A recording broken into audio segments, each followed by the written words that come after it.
ହଉ ବାବା ତୁ ଏଇଠି ନେ ତୁ ଯେଉଁ ଟକିଂ କେବ୍ ପଢ଼ୁଥା ମୁଁ ତତେ କ୍ୱେଶ୍ଚିନ୍ ପଚାରିବି। କୋଉ କ୍ୱେଶ୍ଚିନ୍ ମାଇ ନେମ୍ ର ଟକିଂ କେବ୍ ମାନେ ଯୋଉ ତଳେ ତଳେ ତଳେ ରକ୍ତ ବନେଇଲାଣି ସେ ବନାଉ ତୁ ତୋର ବସି ପଢ଼। ରକ୍ତ ବନେଇଲାଣି ମୁଁ ଟିକେ ବାବାଙ୍କୁ କଲ୍ କରିକି ତତେ ପଚାରୁଛି ହେଲା ପଢ଼ୁଥା। ସେ ତାର ଯାହା କରୁଛୁ କରୁ ତାର ପାଠ ସାଠ ନାହିଁ କିଛି ରଥ କରୁ କି ରଥି କରୁ। ଚାଲନ୍ତୁ ନମସ୍କାର good morning welcome to my channel. କେମିତି ଅଛନ୍ତି ଆଶା କରୁଛି ସମସ୍ତେ ଭଲ ଥିବେ। ମୁଁ ବି ଭଲ ଅଛି। ଚାଲନ୍ତୁ ଆଜିର ବ୍ଲଗ୍ କ'ଣ କରୁଛି ନିଶ୍ଚୟ ସେୟାର କରିବି। ଯେ ମୋ ଚ୍ୟାନେଲ୍ରେ ନୂଆ ଅଛନ୍ତି ପ୍ଲିଜ୍ ମୋ ଚ୍ୟାନେଲ୍କୁ ସବସ୍କ୍ରାଇବ୍ କରନ୍ତୁ ଆଉ ଭିଡ଼ିଓକୁ ମୋର ଶେଷ ଯାଏ ଦେଖନ୍ତୁ। ଚାଲନ୍ତୁ ବର୍ଷା ବି ବହୁତ ଜୋରସେ ଦେଖୁନ। ମୁଁ ଭାବିଲି ଆଜି ବର୍ଷା ବନ୍ଦ ଥିଲା, ଆଜି ବର୍ଷା ପ୍ରବଳ ହେଲା। ଚାଲ ଆଜି ଛୁଟି ଦିନ, ଆଜି ପବିତ୍ର ଶ୍ରୀଗୁଣ୍ଡିଚା ରଥଯାତ୍ରା ହେଲା ଛୁଟି। ଆଉ ଛୁଟି ଦିନରେ ମୋର କିନ୍ତୁ ତାଙ୍କ ସ୍କୁଲ ଦିନରେ ସବୁଠୁ ଶୀଘ୍ର ସରିବ, କିନ୍ତୁ ସ୍କୁଲ ଦିନରେ ଅଧିକା ଲେଟ୍। ହଉ ସେ ମୋର ସରିଯାଏ 9ଟା ଭିତରେ ମୋର କାମ ଫିନିସ୍ ହେଇଥାଏ। ଆଜି 10ଟା ହେଲାଣି, ଘଣ୍ଟେ ଲେଟ୍ ହେଲା। ଆରେ ହେଇ ବାବୁ ମୁଁ ବାଲ୍ଟିରେ ମେସିନରେ ପକେଇଥିଲି, ଗଲୁ ନେଇ ଆସିବୁ। ସେଇଠି ଥୋଇଛି ବାଲ୍ଟିଟା ଶୁଖେଇବି। ଯିବୁଟି ବାବା ବାଲ୍ଟିଟା ନେଇ ଆସିବୁ ତଳୁ, ମୁଁ ଶୁଖେଇବି। ମୋର ମନେ ନାହିଁ। ଯା ମୋର ସେଇଟା ମନେ ନାହିଁ, ପଳେଇ ଆଇଲି। ମୁଁ ସେ ଭାବୁଛି କ'ଣ ଗୋଟେ ଛାଡ଼ିକି ଆଇଲି ମନେ ପଡ଼ିନି। ହଉ ଯା ନେଇ ଶୁଖେଇ ଦେଇ, ପବନ ଅଛି ଶୁଖିଯିବ। ଚାଲ ଏମାନଙ୍କୁ ଟିକେ ପଢ଼େଇ ଦିଏ। ରିସିର ଏକ୍ଜାମ୍ ସରିଗଲା PT1, ଗୁଗୁର ଷ୍ଟାର୍ଟିଂ ହେବ। ଆଉ ଆମର ଏକ୍ଜାମ୍ ଯୋଉ ମଣ୍ଡେରେ ଷ୍ଟାର୍ଟ ହୁଏ ସବୁଦିନ। ହଁ ହଉ ଖାଇବ କ'ଣ?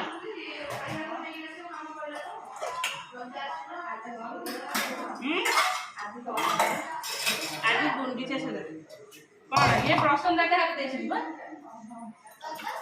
ପ୍ରସନ୍ନ ଦାଦା ଏବେ ମୋତେ ଫୋନ୍ କରିଥିଲେ, କୋବି ଖାଇବାକୁ ପଠେଇଛି ଖାଇବୁ।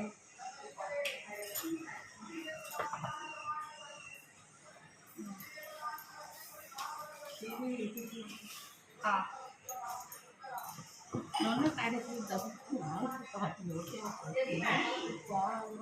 ଖେଚୋଡ଼ି ଡାଲମା ଖଟା ଡାଲମା ବୋଧେ 2 ଜାଗା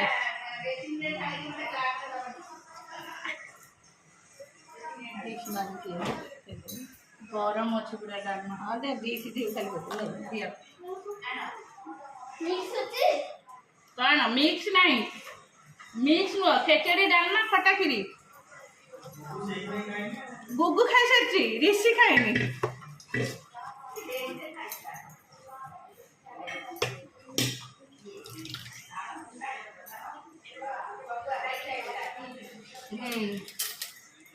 ଡଷ୍ଟବିନ୍ ହେବ ପକେଇଛ ଜରି କି ମୁଁ ଯାଇକି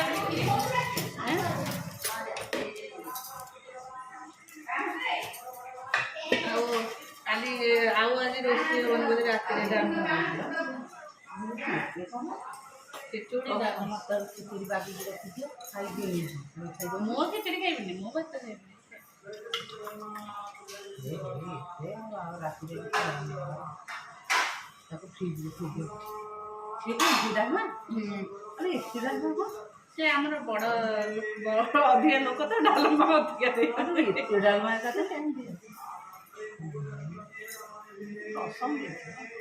ये प्रसन्न दादा ଦେଇଛନ୍ତି।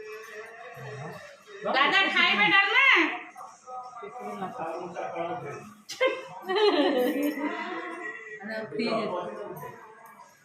ନାଇଁ ଅଳପ ନାହିଁ, ଡାଲମା ଗୋଟେ ବଡ଼ ଡିସ୍ ଆଜ୍ଞା। ଦଉଛି କ୍ଷୀରି। କାହାକୁ ଦେବି କ୍ଷୀରି? ତତେ ଦେବି? ଦଉଛି ବସ୍ ସମସ୍ତଙ୍କୁ ନେଇଦେବି। ଆମେ ସେ ଖେଚେଡ଼ିଟା ଭାଗ କରିଦିଅ। କାହିଁକି ଏମିତି ଥୋଇଦେବି।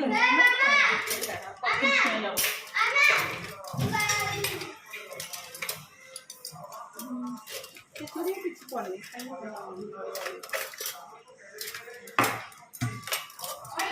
ବଡ଼ି କ'ଣ ହେଲା?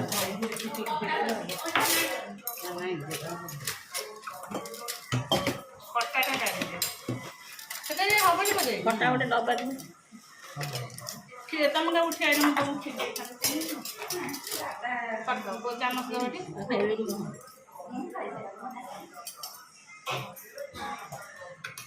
ଭାତକୁ ସେମିତି ରଖିଦେଇଥିବ ସବୁ ଫ୍ରିଜରେ ଘୋଡ଼େଇ ଦେଇଥିବ ବଡ଼ ତରକାରୀ ଆରେ ଆପକୁ କେମିତି ପକେଇ ତମେ କିଛି ପକେଇ ଦିଏ ସେମିତି କାଲି ଜାଣିବି ଖଟା ଟିକି ଡବା ଯେଉଁ ରଖ ଖଟାରେ ସେ ଯେଉଁ ଟିକି ଡବା ଟିକି ଡବାରେ ରଖ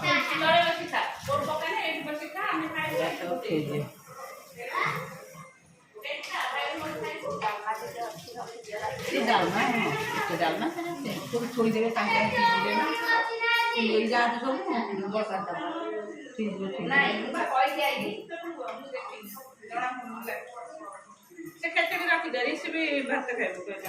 ଖାଇବନି ଆଉ ଟିକେ ଖାଇବନି ଅଇନା ଖେଚେଡ଼ି ଆରେ ଟିକେ ଖେଚେଡ଼ି ଖାଇଦେ ଗରମ ଅଛି ଭଲ ଲାଗିବ ଖେଚେଡ଼ି ଟିକେ ଗରମ ଅଛି ନା ଅଇନା ଗରମ ଜିନିଷଟା ଯଦି ଖାଇବ ଯେମିତି ଆଉ ଯାଇକି ଭାତ ଅଲଗା ହାତକୁ ରଖିଦେବ ପଛକ ଏମିତି ଖୁନ୍ଦିଲେ ମୁଁ କହୁଛି ରସ ଦେଖିଥିଲି ହଁ ନାଇଁ ତୁ ଦେଖିଛି ପଶିପାରିବନି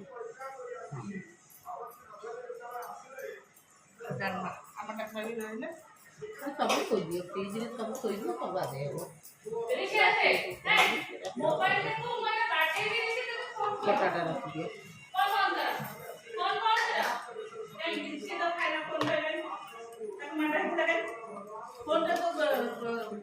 ବେଶୀ ବସ୍ ଏଠି ଆମକୁ ଟିକେ ସେ କରେ ଆମ୍ବ ଏଠି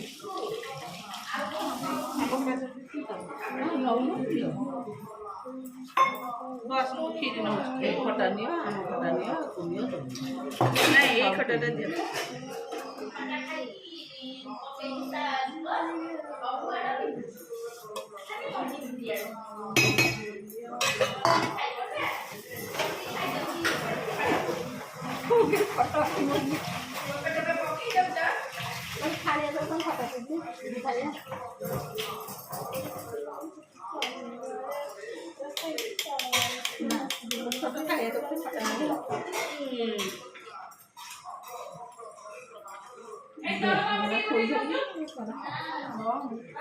ଆମ୍ବ ଖଟା ଆଉ ଏ ଖଟା ଟିକେ ଦେଇଦିଅ ସେ ପକେଇବେ ନାଇଁ ଖଟା ନାଇଁ ତ ପାମ୍ପଡ଼ ଛାଣିକି ଆଉ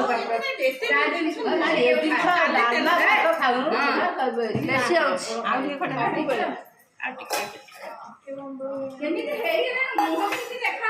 ଡେଲି ଡେଲି ସେ ପାମ୍ପଡ଼ ଖାଇ ନାଇଁ ନାଇଁ ଡାଲମା ଭାତ ଜିନିଷ ଖାଆନି ଟିକେ ଡାଲମା ଭାତ ଖାଉନୁ କାଲି ଛାଣିଦେଲେ ଖାଇଛୁ କାଲି ବରା ଦେଇଥିଲି ନା ନାଇଁ ହଁ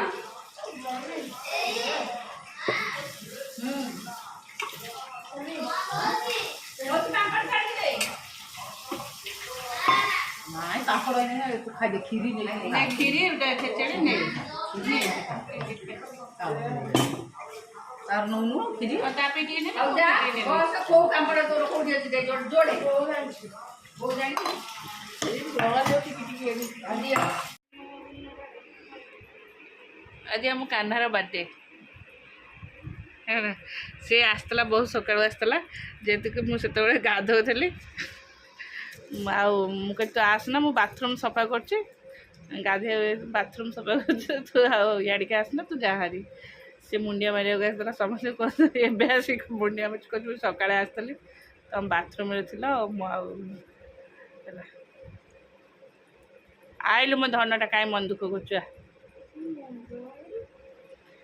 ତାକୁ ଆଉ ଟାଇମ୍ ହେଉନି ସତ କଥା ସେ ଆଉ ଘରକୁ ଆସିବାକୁ ଟାଇମ୍ ହେଉନି ତାକୁ ପୁରା ସ୍କୁଲ ଛୁଟି ହେଲା ବେଳକୁ ତାର 5ଟା ହେଇଯାଉଛି ଲେଟ୍ରେ ବି ଯାଉଛି କିନ୍ତୁ ସକାଳୁ ଯେଉଁ ପାଠପଢ଼ା ହେଉଛି ଆଉ ସେ କ'ଣ ଆସିପାରୁଛି ସେତେବେଳେ କ'ଣ ଟିକେ ଫାଙ୍କା ହେଉଥିଲା ଆସୁଥିଲା ଆଉ ନା ସେତକ ନାହିଁ ଆସିକି 5ଟାରେ ପହଞ୍ଚିକି ଖାଇ ଦେଇକି ଫେରେ ଟ୍ୟୁସନ୍ ଯାଇକି ଆସିଲା ବେଳକୁ ରାତି ସେ ଆଉ ଆସିପାରୁନି ଏଇ ଛୁଟି ହେଲେ ଦେଖା ହେଉଛି କାହ୍ନା ନହେଲେ କାହ୍ନା ଦୁଷ୍ଟ ଆଉ ଦେଖା ହେଉନଥିଲା କାହ୍ନା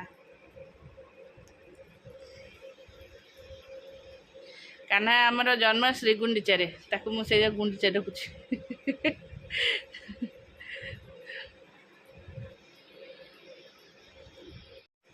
ମତେ ଭଲ ଲାଗୁଛି ସ୍କୁଲରୁ ଆସି ଶୋଇ ପଡ଼ୁଥିଲୁ ନାଇଁ ନା ଆଉ ମନ୍ଦିରରୁ ଆସିକି ଏବେ ନୁହେଁ ଆଉ ଏ କେବେ ବାର କଥା ଓହୋ ସ୍କୁଲ ବସି କୋଉଠି ଟାଇମ୍ ମିଳୁଛି ଶୋଇବାକୁ ସ୍କୁଲରୁ ଆସି ସମୟ ନାହିଁ ଏ ବେଟି ଆସୁନୁ ତୋ ଜନ୍ମଦିନ ଆଜି ମୁଁ ତ ଟିକେ ସଜ କରିଦେବି ନା ହ୍ୟାଲୋ ମୋ ଧନୁଆଟା ଧନ ତୋ ଗୋଡ଼ ମଶା କାମୁଡୁଛନ୍ତି ନା ଏଇଟା କ'ଣ କିରେ ଏଗୁଡ଼ାକ ଖଣ୍ଡିଆ ଏଗୁଡ଼ା ସ୍କୁଲରେ ଥିଲାବେଳେ ଇଏ ମାନେ କ'ଣ ବା ସେଟା ମ୍ୟାମ୍କୁ ଟଏଲେଟ୍ ପାଇଁ ପଚାରିବାକୁ ଯାଇକି କେଉଁ ସ୍କୁଲ ଭଲ ଲାଗୁଛି ଆଗରୁ ଯେଉଁ ସ୍କୁଲରେ ପଢ଼ୁଥିଲୁ ନା ଏବେ ଯେଉଁ ସ୍କୁଲରେ ପଢ଼ୁଛୁ ଆଗରୁ ଯେଉଁ ସ୍କୁଲରେ ପଢ଼ୁଥିଲି କାହିଁକି ସେଠି ସାଙ୍ଗମାନେ ଥିଲେ ଅବଭିୟସଲି ଛୋଟ ବେଳୁ ସେଠୁ ପଢ଼ି ଆସୁଥିଲୁ ନା ଏଠି କେହି ସାଙ୍ଗ ହେଇନାହାନ୍ତି ହଁ ସେଇ 2-3 ଜଣ ହେଇଛନ୍ତି ହଁ ଆସ୍ତେ ଆସ୍ତେ ହବ ତୁ ତ ମାସେ ହେଲା ଗଲୁ ଏତେ ଚେଞ୍ଜ ହବ ଆଉ ସାଙ୍ଗ ଆଉ ଏତେ ଦିନ ଆହୁରି ଅଛି 5-6 ବର୍ଷ ପାଠ ପଢ଼ିବୁ ସାଙ୍ଗ ହେଇଯିବେନି ସେଠି ଛୋଟ ବେଳୁ ପଢ଼ିଲୁ LKG UKGରୁ ଷ୍ଟାର୍ଟିଂ କଲୁ 5 ଯାଏ 5 ଟା ଟି ହଁ ସାଙ୍ଗ ହେବେନି ଏଇଟା 6ରୁ ନ୍ୟୁ ସ୍କୁଲ ଗଲୁ ଯିବାର ମାସେ ହେଇନି ଆଉ ସାଙ୍ଗ ଯେତିକି ହେଇଛନ୍ତି ଆହୁରି ହେଇଯିବେନି ଆମ ବେଳେ ଆମେ ପଢ଼ୁଥିଲୁ ହେଲା ପ୍ରଥମରେ ପଢ଼ିଲୁ ସେଇ ପିଲା ସେଇ ସାଙ୍ଗ ହେଲେ ତାପରେ ପ୍ରଥମ 2ୟ 3ୟ ଓଡ଼ିଆ ନା ସବୁ ସେଇ ଆଉ ସେତେବେଳେ ଇଂଲିଶ ନଥିଲା ଥିଲା ଗୋଟେ ଇଏ ସ୍କୁଲ କନଭେଣ୍ଟ ଆମେ ଯେଉଁ କହୁ କନଭେଣ୍ଟ ନୁହଁ ସେ 7 କ୍ଲାସ୍ ଯାଏ ସେମାନେ 7ରୁ ଆସିବେ ଆମ ସାଙ୍ଗରେ 8, 9, 10 ପଢ଼ୁଥିଲେ ହେଲା ଯେମିତି ଏବେ ସରସ୍ୱତୀ ଶିଶୁ ମନ୍ଦିର ସେଇଭଳିଆ ଆଉ ସେଇଟା ଆମର ଥିଲା ସେଇ ସାଙ୍ଗମାନେ ଫେର 4ର୍ଥ 5ମ 6ଠ 7ମ ଗୋଟେ ସ୍କୁଲ ସେଇ ଫେର 8ମ 9ମ 10ମ ହାଇସ୍କୁଲ ହେଲା UP ସ୍କୁଲ ମାଇନର ସ୍କୁଲ ଆଉ ହାଇସ୍କୁଲ 3ଟା ସ୍କୁଲ ସେଇ ସାଙ୍ଗ କେହି ଆମ ସ୍କୁଲ ଇନ୍ଦ୍ରାପାଳରୁ ବହୁତ ପିଲା ହେଇଛନ୍ତି ସେଠି ଆଉ ସେତେବେଳେ ଭାରି କଷ୍ଟ ଲାଗେ 10th ଏକ୍ଜାମ ଯେବେ ସରିବ ଯେଉଁଦିନ ଭାରି କଷ୍ଟ ଲାଗେ ଏତେ କାନ୍ଦ ମଳେ ଆଉ କ'ଣ ସାଙ୍ଗସାଥି ଦେଖା ହେବ କିଏ କୁଆଡ଼େ ଗଲେନି ଆଉ କଲେଜ ଲାଇଫରେ କିଏ କେଉଁଠି ପଢ଼ିବ ତା ଠିକ୍ ନାହିଁ ହେଲା ଦିଦିର ତ ଗୋଟାଏ ଜଣଙ୍କ ମତେ ଭଲ ଲାଗନ୍ତି ସୋନାଲିକା ଦିଦି ସେ ଆସନ୍ତି ଯେ ଆମେ ଯାଇକି ତାଙ୍କର ଆମର ଯାଇକି ସତରେ ସେତେବେଳର ପାଠପଢ଼ା ବହୁତ ଇଏ ଥିଲା ଏବେ ଆଉ କିଛି ନା 100 ସ୍କୁଲ 100 ପିଲା 100 ଜାଗା ଟ୍ରାନ୍ସପୋର୍ଟ ଆମର କ୍ଲାସରେ କେବଳ କ୍ଲାସରେ 50 ଜଣ କେତେ ଜଣ ବୋଧେ 50 ଜଣ ନୁହେଁ ତ କେତେ